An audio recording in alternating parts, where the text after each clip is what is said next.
Doctor Shafiqur Rahman, আমি আসলে যেহেতু আপনার সঙ্গে আমার মানে নানা সময় কথা বলার সৌভাগ্য হয়েছে, মানে পর্দার বাইরে পর্দার ভিতরে, সেটা আমি জানি বলেই আমি আমার প্রশ্নটা করছি যে আপনি যে ৭১টাকে এই ৪৭ থেকে আজ পর্যন্ত একসাথে বললেন, এর কি কোনো বিশেষ কারণ আছে নাকি? মানে না না না না না না, কোনো বিশেষ কারণ নাই। আমার মানবিক মূল্যবোধের জায়গা এবং আমার দায়িত্বের জায়গা থেকে আমি বলেছি, অনুভূতির জায়গা থেকে, দায়িত্ব এবং অনুভূতির জায়গা, বিশেষ কোনো কারণ।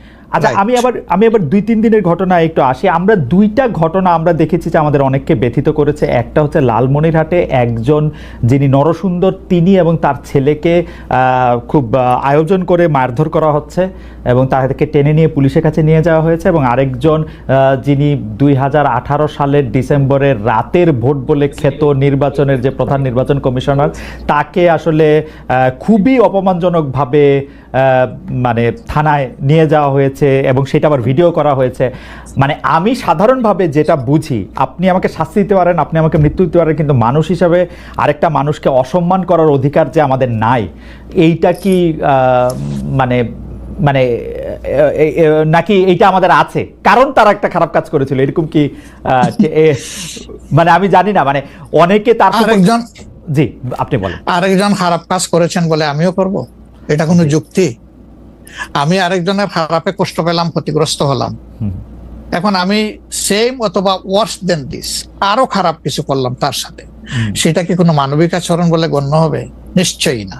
তবে দেখেন, আমরা এটাকে কখনো সমর্থন করি না, কিন্তু পরিবেশ, প্রেক্ষাপট, স্থান, কাল, পাত্র, মানুষ কোনো জিনিসকে যখন লাইক করে না তখন প্রকাশ্যে হয় তার প্রতিবাদ করে, না হয় মনে মনে ঘৃণা করে, অথবা সে শক্তি থাকলে প্রতিরোধ করে। এই তিনটা স্টেজ থাকে, এটা হাদিসের ভাষা অনুযায়ী। তো এই অবস্থায় আমরা হয়তো ভিজিবল সেই রকম প্রটেস্ট অনেক ক্ষেত্রেই করতে পারি না, কিন্তু আমরা এগুলাকে মনের দিক থেকে সাপোর্ট তো করি না, আমরা বরঞ্চ মনে করি যে এগুলা আরেকটা অপরাধ। ডেফিনেটলি সিইসি যিনি ছিলেন, তিনি তো একজন মানুষ, তিনি এই রাষ্ট্রের একজন সিভিল সার্ভেন্টও ছিলেন এবং উঁচু পর্যায়ে তিনি দায়িত্ব পালন করে তিনি রিটায়ার করেছেন। তিনি নিশ্চয়ই কাজ ভালো করেন নাই, অনেকগুলা খারাপ কাজ করেছেন। সেই সময়টা জনপ্রত্যাশার এগেইনস্টে গিয়ে করেছেন, সত্য তথ্যের উপর না থেকে অসত্য তথ্য তিনি তার সংস্থা থেকে বলেছেন, সেগুলো সব খারাপ। তো তার জন্য তো আদালত আছে, কিন্তু আদালতে যাবেন, আমি তাদেরকে আদালতে নিয়ে যাই, আইনের আওতায় নিয়ে যাই, কিন্তু আইন আমার হাতে আমি তুলে নেবো কেন? এটা তো কোনো অবস্থায় আমরা সমর্থন করবো না। এই জন্য আপনার স্মরণ থাকার কথা, ৫ তারিখ রাত্রেই আমরা ঘোষণা করেছি যে ব্যক্তিগতভাবে আমরা কারো উপর থেকে কোনো প্রতিশোধ নেব না এবং আমরা নেইনি। আমাদের ২-১টা ব্যতিক্রম ঘটনা ঘটেছে, আমরা তাদেরকে শাস্তি দিয়েছি, আমরা ছাড় দেই নাই কাউ। আমাদের এই ঘটনাগুলো র্যান্ডম না, ব্যাপক না, ২-১টা বিচ্ছিন্ন ঘটনা, আমরা কাউকে ছাড় দেই। আমরা যেহেতু আপনার সময় কম, আমরা দ্রুত একটা বিষয় থেকে আরেকটা বিষয়ে যেতে হচ্ছে। সম্প্রতি আপনি একটি ভাষণে বলেছেন, আমি এখানে ছোট্ট একটু অ্যাড করতে চাই। জি প্লিজ। এই যে মব, যেটাকে এখন মব বলা হচ্ছে, এর চাইতে কিন্তু আরো নিকৃষ্ট মব কিন্তু গত ১৫.৫ বছর মানুষ প্রত্যক্ষ করেছে। ইভেন আপনাদের সাংবাদিকদের সাথে হয়েছে, আরো অনেকের সাথে, পলিটিশিয়ানদের সাথে। তো এগুলো কোনো ডাল ভাত, কোনো ব্যাপারই ছিল না, সিভিল সোসাইটির মানুষের সাথে, শিক্ষকদের সাথে। কিন্তু ওইগুলা দিয়ে আমরা এটাকে জাস্টিফাই করতে চাই হয়েছে বলেই আমরা সবাই মিলেই কিন্তু এগুলি প্রতিরোধ করেছি, প্রতিবাদ করেছি। আসলে যে যার জায়গা থেকে প্রচন্ড ভাবে প্রতিবাদ করেছে। আমার মনে আছে ডয়েচে ভেলেতে থাকতে আমি একবার শেখ হাসিনার নাম করে এতবার বলতেছিলাম যে কেন তিনি এটি করবেন, কেন তার এটি সমালোচনা করা যাবে না, এবং কেন তার এটা, মানে আমার মনে আছে যে মানে আমার সাংবাদিকতায় আমি কোনো সময় অ্যাক্টিভিজম করতে চাই না বা অ্যাক্টিভিজমের জায়গা থেকে, কিন্তু এইগুলির প্রতিবাদ আমরা সবাই মিলেই আসলে করেছিলাম, যে যার অবস্থান থেকে। রাজনীতিবিদরা এখনো আমাদেরকে করতে হবে, এখনো যদি আমরা সেই জায়গার মধ্যেই থাকি এবং কেউ আমরা এটা বলি যে তারা করেছে সেজন্য এটা ঠিক আছে, সেইটার ব্যাপারে আপনার কাছে বিচার দিতে চাইছি। প্রশ্নই ওঠে না, এটাকে সাপোর্ট করা যাবে না। আরেকজন অন্যায় করেছে তাই আমি আরেকটা অন্যায় করবো, এটা চলবে না।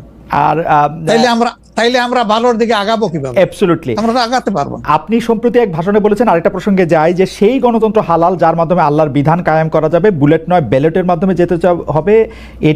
এটা আপনি বলেছেন হাদিসের রেফারেন্স দিয়ে, আপনার এই বক্তব্যের প্রতিবাদ করেছেন মুফতি ডক্টর সাইয়েদ মোহাম্মদ এনায়েতুল্লাহ আব্বাসী সিদ্দিকী রোববার ফেসবুকে এক পোস্টে দাবি করেছেন যে তিনি হাদিসের সুস্পষ্ট অপব্যাখ্যা করেছেন। আপনি এক লাইনে আবার একটু ব্যাখ্যা দিবেন কিনা? না, আমি হাদিসের দেই নাই। আমি বলেছি যে ডেমোক্রেটিক যে প্রসেসটা, এটা রাসূল করিম সাল্লাল্লাহু আলাইহি সাল্লামের পরে যারা রাষ্ট্র পরিচালনা করেছেন খোলাফায়ে রাশিদিন তাদের সময় ছিল, এবং এটা বাস্তবতা আমরা সবাই জানি। হযরতে ওমর খুতবা দিতে দাঁড়াইছেন, সাধারণ মুসল্লি বলছে আমি আপনার খুতবা শুনবো না। কেন শুনবেন না? ওই যে আমরা কুশাগার থেকে কাপড় পাইলাম, আমার কাপড়ে লম্বা জামা হইলো না, আপনারটাই লম্বা জামা হইলো কেমনে? এই তো সেম কাপড় দেখতেছি। তখন তিনি তার ছেলে আব্দুল্লাহ ইবনে ওমরকে বলেছিলেন, বাবা তুমি এবার জবাব দাও। তিনি দাঁড়াইয়া বললেন যে দেখেন, বাবা তো রাষ্ট্রের দায়িত্বশীল, তার সাথে বিভিন্ন বিদেশি প্রতিনিধি দল আসে, এই রাষ্ট্রের সম্মানে আমি বাবাকে বলেছিলাম যে বাবা আমাদের পোশাক 2 টুকরা করে কাটার দরকার নাই, আপনি অনুমতি দিলে আমি কুশাগারকে রিকোয়েস্ট করতে চাই যে আমাদের 2 পিস না কেটে দিয়ে দেওয়ার জন্য, সেটা দিয়ে আপনি জামা বানাবেন। তো আমার বাবা এবং আমার 2 পিস মিলে উনার 1 পিস হয়েছে, এবং তাই উনার জামা লম্বা। তো লোকটা বসে আল্লাহ শুকরিয়া আদায় করে বললেন যে খলিফাতুল মুসলিমিন, এবার আপনি আপনার খুতবা দেন, আমি শুনবো, মন ভরে শুনবো। তো এই দেখেন, এটাই তো বিউটি অফ ডেমোক্রেসি। ওই যে আপনি ফ্রিডম অফ এক্সপ্রেশন বললেন, এর চাইতে ভালো ফ্রিডম অফ এক্সপ্রেশন কোথায় পাবেন আপনি? আমি বলেছি যে না, গণতন্ত্র হচ্ছে এটা কোনো ইজম না, এটা আপনি নিজেও জানেন। গণতন্ত্র কোনো মতবাদ না, it's a way to establish your ism. আপনি যেটা চয়েস করেন, এটা ক্যাপিটালিজম হইতে পারে, সোশ্যালিজম হইতে পারে, কমিউনিজম হইতে পারে, এরকম যেটাই হোক সেটা আপনি করবেন। কিন্তু এটা একটা ওয়ে, এই বাহনের উপরে আপনি চড়ে যাবেন। সেটা যদি আল্লাহর দিন কায়েমের উদ্দেশ্যে হয়, তাহলে অবশ্যই এটা মুসলমানদের জন্য হারাম হওয়ার কথা না। এখন আমার কথার সাথে তো ডিফার করতেই পারেন, উনি একজন লার্নেড মানুষ, আমি তাকে রেসপেক্ট করি, এবং কারো ডিফারেন্সটাকেও আমি রেসপেক্ট করি, কারণ এটা না হলে তো আপনার ফ্রিডম অফ এক্সপ্রেশন থাকবে না, এবং মাল্টিকালচারাল সোসাইটিও বিল্ড আপ করা সম্ভব হবে না। আচ্ছা, অ্যাবসলিউটলি ফাইন। আচ্ছা, আপনি শুক্রবার একটা দলীয় কর্মসূচিতে বলছেন যে দিন কায়েমের চেষ্টা বা প্রচেষ্টা ঐচ্ছিক নয়, মুমিনের উপর ফরজ। আরবার আপনাদের দীর্ঘদিনের একটা স্লোগান হচ্ছে এরকম, আল্লাহর আইন চাই। এখন একটি নতুন প্রচারণা, মানে অনেক দলকেই ক্ষমতায় দেখা যায়, মানে জামাত ইসলাম একটা নতুন প্রচারণা এরকম যে অনেক দলকেই ক্ষমতায় দেখা হয়েছে, জামাতকে একটিবার সুযোগ দেওয়া হোক, আপনারা যদি নির্বাচনে জিতে ক্ষমতায় যেতে পারেন তাহলে কি বর্তমান ব্যবস্থা পাল্টে কোরআন সুন্নাহ ভিত্তিক শাসন বা শরিয়া ব্যবস্থা চালু করবেন? আসলে দেখেন, কোরআন সুন্নাহ ভিত্তিক মানে অনুশাসন যেটা, এটার ব্যাপারে সমাজের পারসেপশনের ভিন্নতা আছে। আমাদের বাংলাদেশের যে সংবিধান আছে, এই সংবিধানের অনেকগুলা আর্টিকেল, অনেকগুলা ধারা উপধারা কোরআনের সেন্সের সাথে পুরোপুরি মিলে যায়, এটার সাথে কোনো ডিফারেন্স নাই। আবার কিছু কিছু ধারা আছে সেখানে কনফ্লিক্ট, কন্ট্রাডিকশন আছে। ওরকম পরিবেশ পরিস্থিতি যখন আসবে, জনগণের প্রত্যাশার আলোকে এটা মানে সবার সাথে ইন্টারেক্টিভ হয়ে সবাইকে সাথে নিয়েই ইনশাআল্লাহ ভালো জিনিসগুলোকে আমরা ইনপুট দেবো আল্লাহ চাই। তবে এটাও মনে রাখার বিষয় যে কোরআনী শাসন হঠাৎ করে আল্লাহ তাআলা এস্টাবলিশের হুকুম দেন নাই, it was a gradual process. Say for example মাদক কিন্তু দুনিয়ার কেউ কিন্তু এটাকে অ্যাপ্রুভাল দেয় না, বাট এটার প্র্যাকটিস সব জায়গায় আছে, এটা বাস্তবতা। তো সেই মদ যখন হারাম ঘোষণা করা হয়, নিষিদ্ধ করা হয়, তখন কিন্তু 3 পর্যায়ে গিয়ে চূড়ান্তভাবে এটা নিষিদ্ধ করা হয়েছিল। তো এটা গ্রাজুয়াল একটা প্রসেস। আপনি একটা ক্রাইম থেকে, দীর্ঘদিনের প্র্যাকটিস থেকে মানুষকে সরাবেন, আল্লাহ তাআলার সেই বিধানকে অনুসরণ করেই আমরা আগাবো ইনশাআল্লাহ। 5 আগস্টের পর থেকে বিএনপির পক্ষ থেকে যেহেতু জাতীয় নির্বাচনের দাবি জানানো হয়েছিল, এটা নিয়ে অনেক তাদেরকে রঙ্গব্যঙ্গ করা হয়েছে। জামায়াতে ইসলামী মাঝামাঝি থেকে ফেব্রুয়ারি ইলেকশনের কথাও বলেছে, রোজার পরেও ইলেকশনের কথা বলেছে, রোজার আগেও ইলেকশনের কথা বলেছে, কিন্তু আমরা দেখতে পাচ্ছি জামায়াতে ইসলামী 300 আসনে প্রার্থী ঘোষণা করে ফেলেছে। আপনারা যদি পরে কোনো রাজনৈতিক জোট করেন বা পরে যদি কোনো ধরনের রাজনৈতিক সমঝোতার মাধ্যমে জাতীয় সরকারের একটা আবহ তৈরি হয়, তাহলে কি হবে? আপনারা এখনই জোট ঘোষণা করে ফেলেছেন, সেটা কেমন হলো? আলহামদুলিল্লাহ, এটা আমাদের সাথে যাদের ইন্টারেকশন আছে তারা সবাই জানেন। আমরা বলেছি যে এটা আমাদের অফিসিয়াল ঘোষণা না, এটা হলো প্রাথমিক সিলেকশন, এবং সমস্ত আমাদের নমিনি যারা হবেন তাদেরকে সেম মেসেজ দেওয়া হয়েছে। যে জাতীয় বৃহত্তর স্বার্থে যে কোনো সময় যে কোনো পরিবর্তন যে কোনো আসনে আসতে পারে। আমাদের সংগঠন এটার জন্য পূর্ণ প্রস্তুত। প্রয়োজনে আমার থেকেই পরীক্ষা শুরু হবে, কোনো অসুবিধা নেই। আপনার আপনার কাছে ছোট একটি পরীক্ষা, সেটি আপনার পরীক্ষা না, আপনার কাছে একটি ছোট পরীক্ষা। আপনি কুষ্টিয়া 3 সদর আসনে জামাত ইসলামের এমপি প্রার্থী হিসেবে ঘোষণা করা হয়েছে জনপ্রিয় ইসলামী বক্তা জনাব আমির হামজাকে, কিন্তু এদিকে আবার জামাতি ইসলামীর শুরা সদস্য জনাব ফরাদ হোসেন রয়েছেন, তার নামও জোরে সোরে শোনা যাচ্ছে। অনেকেই বলছেন যে তৃণমূল জামায়াত আসলে পছন্দ করে নাই হঠাৎ করে এরকম একজনকে মনোনয়ন দেওয়া। এই বিষয়টাকে আসলে আপনি কিভাবে দেখেন? শুধু জনপ্রিয়তার জন্য? না, নট দ্যাট। আমরা যখন কোনো জায়গায় নমিনি সিলেকশন করি তখন দুইটা জিনিস আমরা বিবেচনায় নেই। একটা হলো যে এই নমিনির ব্যাপারে স্থানীয় সংগঠনের যারা নেতাকর্মী আছেন তাদের দৃষ্টিভঙ্গি কি, 2 নম্বর হচ্ছে জনগণের দৃষ্টিভঙ্গি কি। এই দুইটা বিষয়কে আমরা বিবেচনায় নিয়েই প্রার্থী সিলেকশন করি। এবং এটা যেগুলো শুনতেছেন, অনেক সময় আমাদেরকে অতি ভালোবাসেন যারা, ওই যে আপনি একবার আমাকে জিজ্ঞেস করলেন যে আপনাদের ব্যাপারে এত বিরোধিতা করে কেন, তাই আমি বলছিলাম যে তারা অত ভালোবাসে তো অনেক বেশি, এই জন্য আমাদেরকে নিয়ে কসলাইতে হবে। জনাব আমির হামজার বিরুদ্ধে যে দুটি বক্তব্য বেশি সামনে আসছে, তিনি একবার বলেছিলেন যে তার 14 গোষ্ঠী সবাই আওয়ামী লীগ করেন। 2 নম্বর হচ্ছে যে এই জুন মাসেও জনাব আমির হামজা নিজ এলাকায় মোটরসাইকেল শোডাউন করেছেন, যেই শোডাউনের রাজনীতি অ্যাপারেন্টলি আপনারা উৎসাহ দেন না, কিন্তু তাকে এটি করতে দেখা যাচ্ছে। হ্যাঁ, আমরা তার দৃষ্টি আকর্ষণ করেছি।